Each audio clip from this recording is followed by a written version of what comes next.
नमस्कार दोस्तों, स्वागत है आप सभी का हमारे YouTube चैनल थिंक साइट पर। इससे पहले हमारे द्वारा डाले गए वीडियोस पर आप सभी के काफ़ी अच्छे व्यूज़ आए हैं, उसके लिए बहुत बहुत धन्यवाद।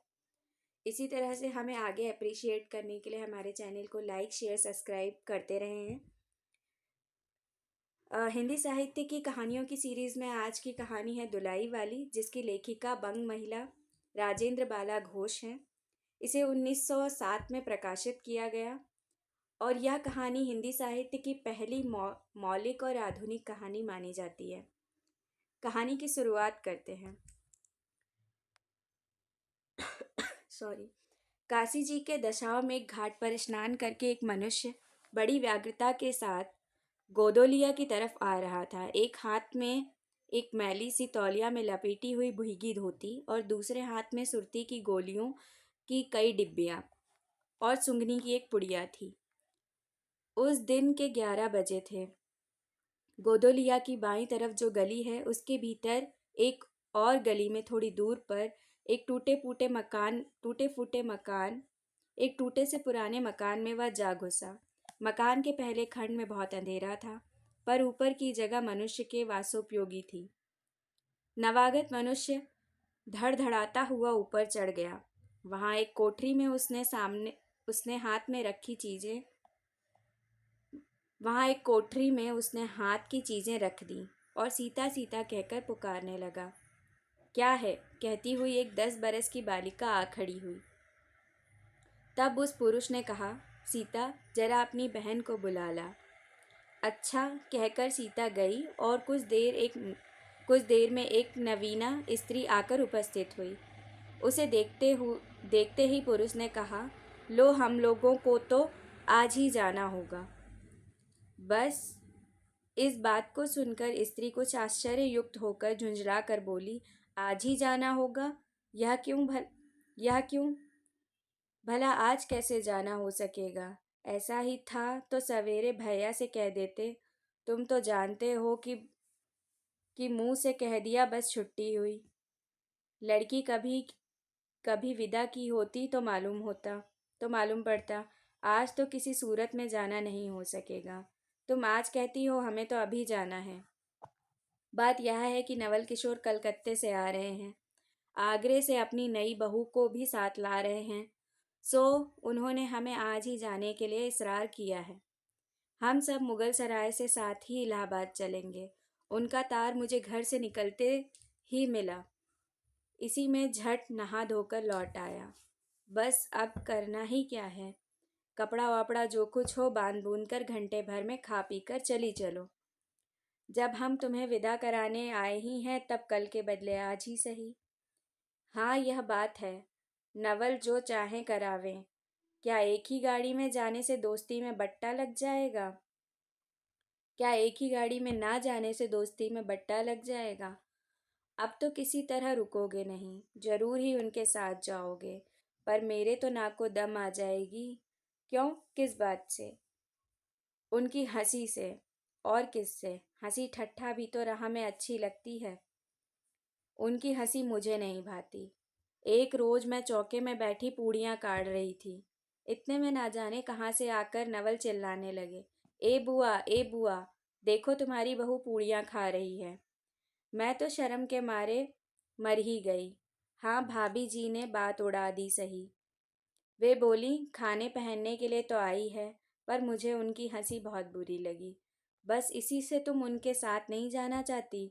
अच्छा चलो, मैं नवल से कह दूंगा कि यह बेचारी कभी रोटी तक तो खाती नहीं, पूड़ियाँ क्यों खाने लगी। इतना कहकर बंशीधर कोठरी के बाहर चले आए और बोले, मैं तुम्हारे भैया के पास जाता हूँ, तुम रो रुलाकर तैयार हो जाना। इतना सुनते ही जानकी देई की आंखें भर आईं और आषाढ़ सावन की ऐसी झड़ी लग गई। बंसीधर इलाहाबाद के रहने वाले हैं। बनारस में ससुराल है। स्त्री को विदा कराने आए हैं। ससुराल में एक साले साली सास के सिवा और कोई नहीं है। नवल किशोर इसके दूसरे दूर के नाते के ममेरे भाई हैं, पर दोनों में मित्रता का ख्याल अधिक है। दोनों की गहरी मित्रता है। दोनों एक जान दो काबिल हैं। उसी दिन बंसीधर का जाना स्थिर हो गया। सीता बहन के संग जाने के लिए रोने लगी। माँ रोती धोती लड़की की विदा सामग्री इकट्ठा करने लगी। जानकी देई भी रोती ही रोती तैयार होने लगी। कोई चीज भूलने पर धीमी आवाज से माँ को याद दिलाती गई। 1 बजने पर स्टेशन जाने का समय आ गया। अब गाड़ी या इक्का कौन लेने जाए। ससुराल वालों की अवस्था अब आगे किसी नहीं कि 2-4 नौकर चाकर हर समय बने रहें। सीता के बाप के ना रहने से काम बिगड़ गया है। पैसे वालों के यहाँ नौकर चाकर के सिवा भी 2-4 खुशामदी खुशामदी घेरे रहते हैं। छूछे को कौन पूछे। एक कहारिन है, सो भी इस समय कहीं गई है। साले राम की तबीयत अच्छी नहीं। वे हर घड़ी बिछौने से बात करते हैं। तिस पर भी आप कहने लगे, मैं धीरे धीरे जाकर कोई सवारी ले आता हूँ, नज़दीक तो है। बंसीधर भोले, नहीं नहीं, तुम क्यों तकलीफ करोगे, मैं ही जाता हूँ। जाते जाते बंसीधर विचारने लगे कि इक्के की सवारी तो भले घर की स्त्रियों के बैठने लायक नहीं होती, क्योंकि एक तो इतने ऊंचे पर चढ़ना पड़ता है, दूसरे पराए पुरुष के संग बैठना पड़ता है। मैं एक पाल की गाड़ी ही कर लेता हूँ, उसमें सब तरह का आराम रहता है। पर जब गाड़ी वाले ने 1.5 रुपया किराया मांगा, तब बंसीधर ने कहा, चलो इक्का गाड़ी ही सही, पहुँचने से काम। कुछ नवल किशोर तो यहाँ से साथ है नहीं, इलाहाबाद में देखा जाएगा। बंसीधर इक्का ले आए और जो कुछ असबाब था इक्के पर रख कर आप भी बैठ गए। जानकी देई बड़ी विकलता से रोती हुई इक्के गाड़ी पर जा बैठी। पर इस अस्थिर संसार में स्थिरता कहाँ।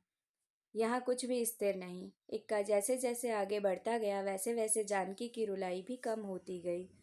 सिकरौल के स्टेशन के पास पहुंचते पहुंचते जानकी अपनी आंखें अच्छे से पोंछ चुकी थी।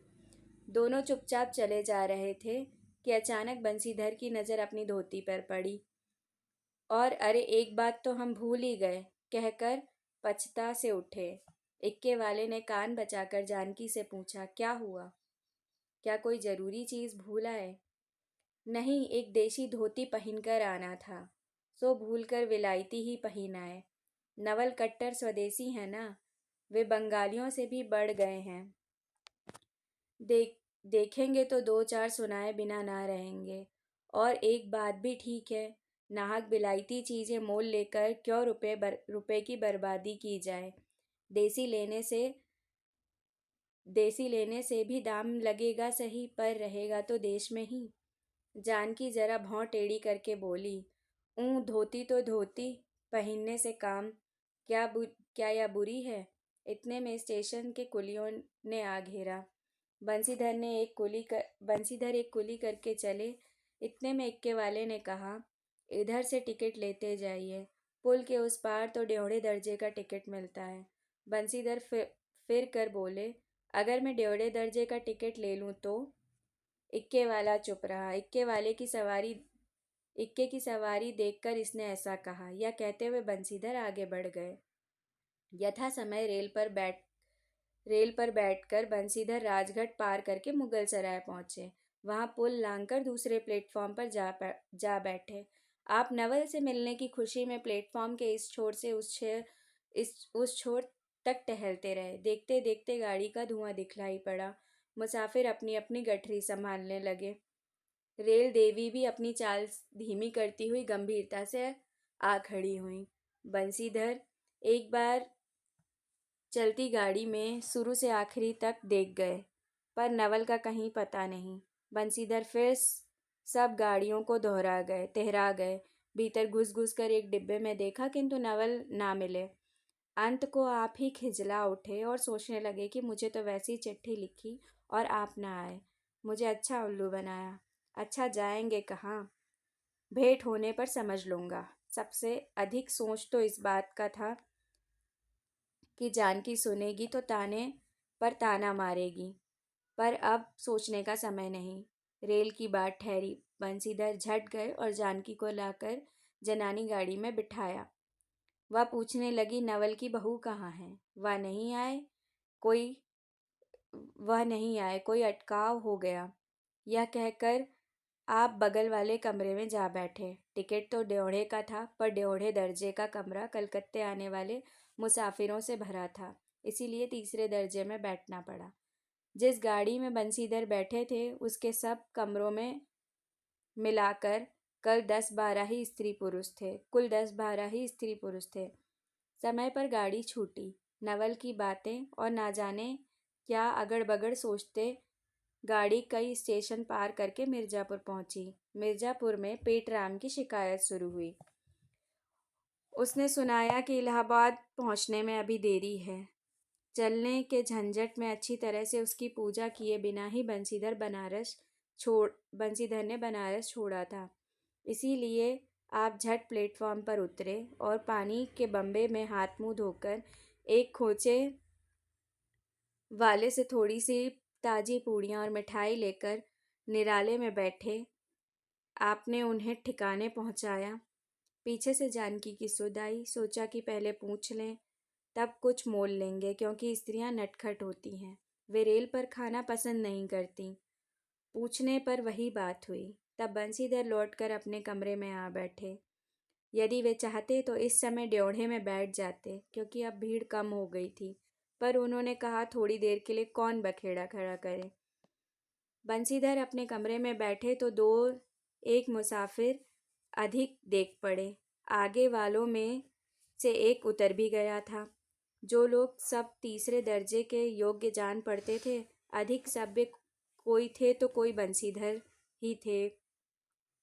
उनके कमरे के पास वाले कमरे में एक भले घर की स्त्री बैठी थी। वह बेचारी सिर से पैर तक ओढ़े, सिर झुकाए, एक हाथ लंबा घूंघट काढ़े, कपड़े की गठरी सी बनी बैठी थी। बंसीधर ने सोचा इसके संग वाले भद्र पुरुष के आने पर उसके साथ बातचीत करके समय बितावेंगे। एक दो करके तीसरी घंटी बजी। वह स्त्री कुछ अकचाकर थोड़ा सा मुंह खोले जंगले से बाहर देखने लगी। ज्यों गाड़ी छूटी वह मानो कांप सी उठी। रेल का लेना देना तो हो ही गया था, अब उसको किसकी क्या परवाह। वह अपनी स्वाभाविक गति से चलने लगी। प्लेटफॉर्म पर भीड़ भी ना थी। केवल दो चार आदमी रेल की अंतिम विदाई तक खड़े थे। जब तक स्टेशन दिखलाई दिया तब तक वह बेचारी बाहर देखती रही। फिर अस्पष्ट स्वर से रोने लगी। उस कमरे में 3-4 प्रोढ़ा ग्रामीण स्त्रियां भी थीं। एक जो उसके पास ही थी कहने लगी, अरे इनकर मनइन तो नहीं आइलेन हो, देखो रोवल करथइन। मतलब इनका पति तो नहीं आया है, देखो रो रही हैं। दूसरी, अरे दूसरी गाड़ी में बैठा हुई है, मतलब दूसरी गाड़ी में बैठा होगा। पहली, दूर बोरही ई जनानी गाड़ी थेड़े है। तो पहली ने कहा कि ये औरतों की गाड़ी थोड़ी है। दूसरी, तऊ हो भूलू तो कहूँ, कहकर दूसरी भद्र महिला से पूछने लगी, कौन गांव उतरबू बेटा? मिर्जेपुरा चढ़ी हऊ ना? इसके जवाब में उसने जो कहा उसे वह सुन न सकी। मतलब दूसरी औरत ने उससे पूछा, आप किस गांव से हो, क्या मिर्जापुर उतरोगी? तब पहली बोली, हट हम पूछिला ना, हम कहा कहाँ उतरबू हो? आयस इलाहाबाद। पहली ने कहा, हटो हम पूछते हैं, कहाँ कहाँ उतरोगे, क्या इलाहाबाद? दूसरी, इलाहाबाद कौन गांव हो गोइया? दूसरी ने कहा, इलाहाबाद से कौन से गांव से हो दोस्त? पहली, अरे नाही जानलू, प्रयागजी, जहाँ मनई मकर नहाए जाला। पहली ने कहा, अरे नहीं जानती, प्रयाग जी, जहाँ औरत और स्त्री नहाने के लिए जाते हैं, औरत और पुरुष नहाने के लिए जाते हैं। दूसरी, भला प्रयाग जी काहे न जाने? भला प्रयाग जी क्यों नहीं जानती होगी? ले काहे के नाही? तो तोहरे पंच के धर्म से 4 दाई नहाए चुकी हो हाई। ऐसो हो सोमवारी आउर गहन दका दका लाग रहा तउन तोरे काशी जी नहाए गई रहे। दूसरी ने कहा, प्रयाग जी क्यों नहीं जानती होंगी, 5 से 10 बार तो नहा चुकी हैं, सोमवारी नहा चुकी हैं। पहली, आवे जाए के तो सब आउते जात बटले बाटेन, मतलब आने जाने के लिए तो सभी आते जाते रहते हैं।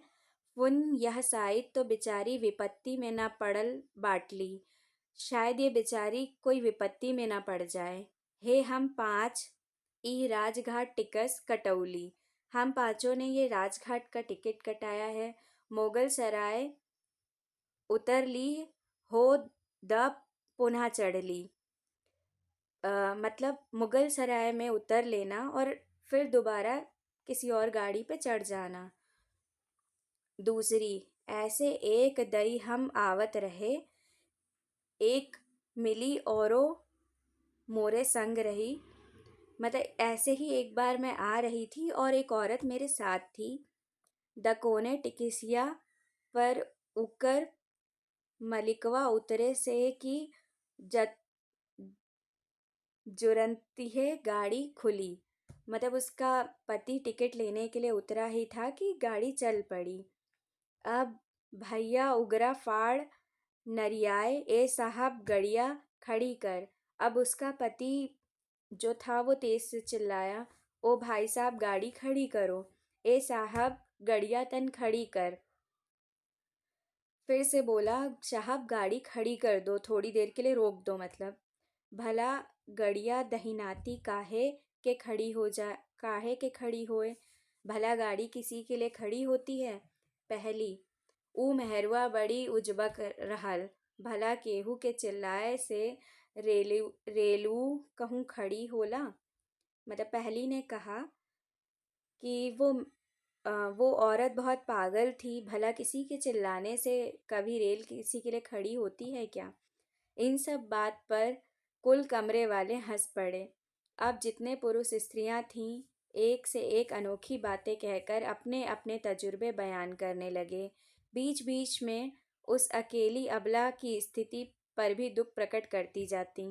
तीसरी बोली, टिक्कसिया पल्ले बाय का नाही, इन्होंने टिकट लिया है या नहीं। हे साहेबवा सुनी तो कलकत्ते ताइले मसूलिया लें, अगर कहीं कहीं इनसे टिकट का कोई हर्जाना ना भरना पड़े कलकत्ते में।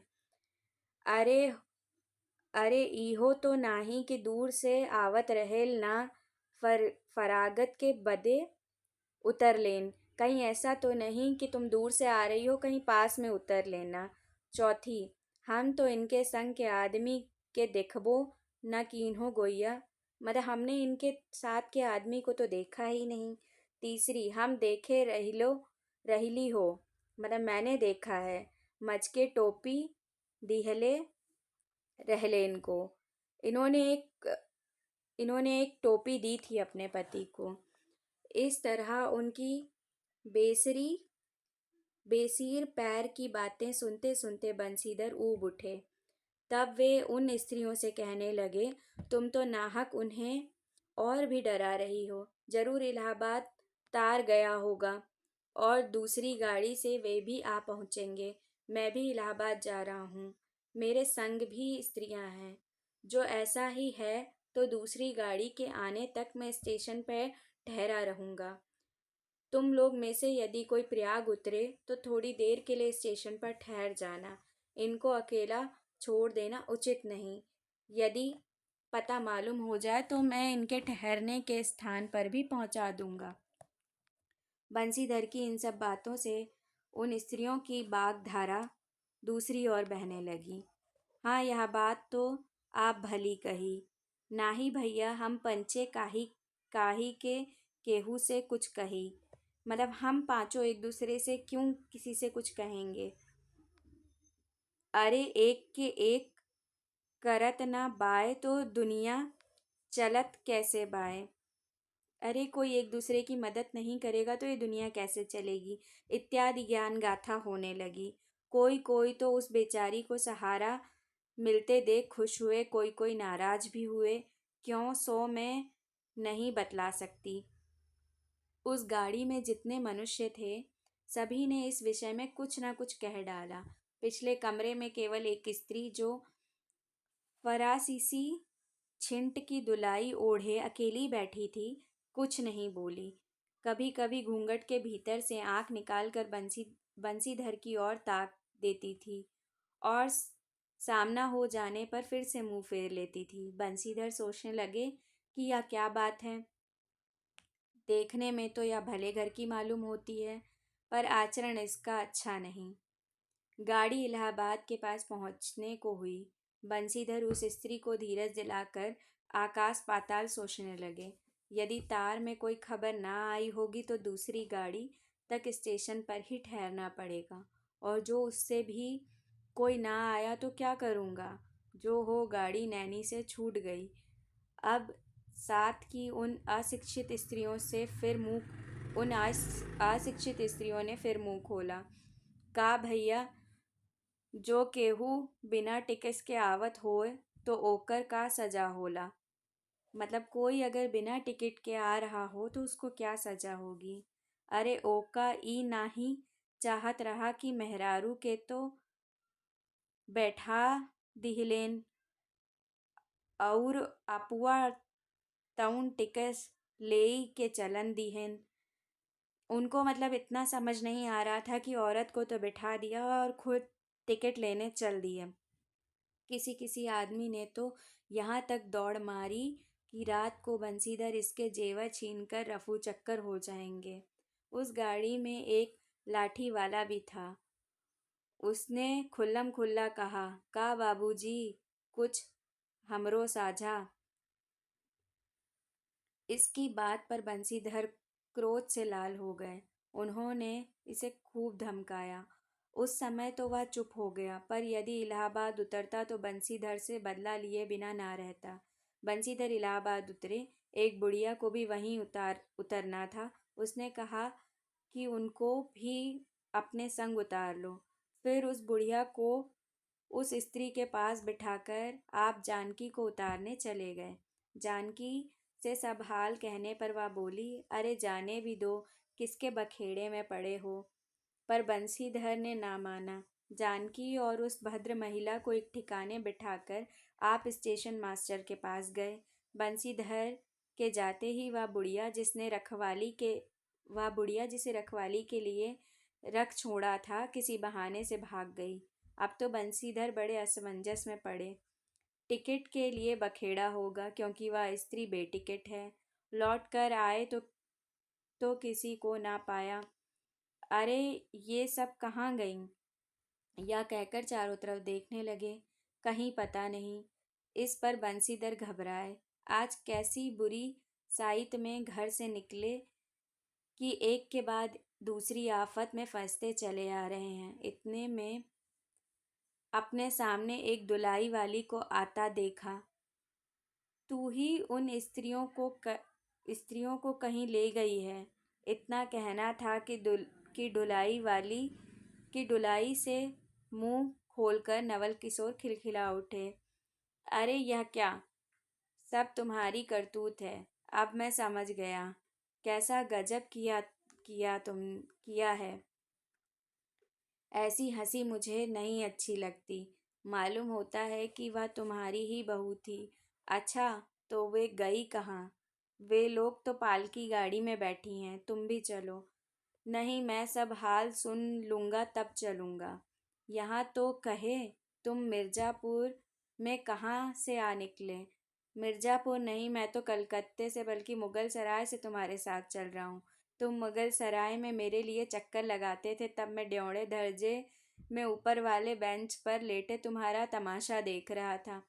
फिर मिर्ज़ापुर में जब तुम पेट के धंधे में लगे थे, मैं तुम्हारे पास से निकल गया, पर तुमने ना देखा। मैं तुम्हारी गाड़ी में जा बैठा, सोचा कि तुम्हारे आने पर प्रकट हो जाऊंगा। फिर थोड़ा और देख ले करते करते यहाँ तक की नौबत पहुंची। अच्छा, अब चलो, जो हुआ उसे माफ करो। यह सब सुन बंसीधर प्रसन्न हो गए। दोनों मित्रों में बड़े प्रेम से बातचीत होने लगी। बंसीधर बोले, मेरे ऊपर जो कुछ बीती सो बीती। वह बेचारी जो तुम्हारे से गुणवान के संग पहली बार रेल से आ रही थी, बहुत तंग हुई। उसे तो तुमने नाहक रुलाया। बहुत ही डर गई थी। नहीं जी, डर किस बात का था। हम तुम दोनों गाड़ी में न थे। हाँ, पर यदि मैं स्टेशन मास्टर से इत्तला कर देता तो बखेड़ा खड़ा हो जाता ना। अरे तो क्या, मैं मर थोड़ी गया था। 4 हाथ की दुलाई की बिसात ही कितनी। इसी तरह बातचीत करते करते दोनों गाड़ी के पास आए। दोनों देखा तो दोनों मित्र बंधुओं में खूब खूब हंसी हो रही है। जानकी कह रही थी, अरे तुम क्या जानो, इन लोगों की हंसी तो ऐसी ही होती है। हंसी में किसी के प्राण निकल जाएं तो भी इन्हें दया ना आवे।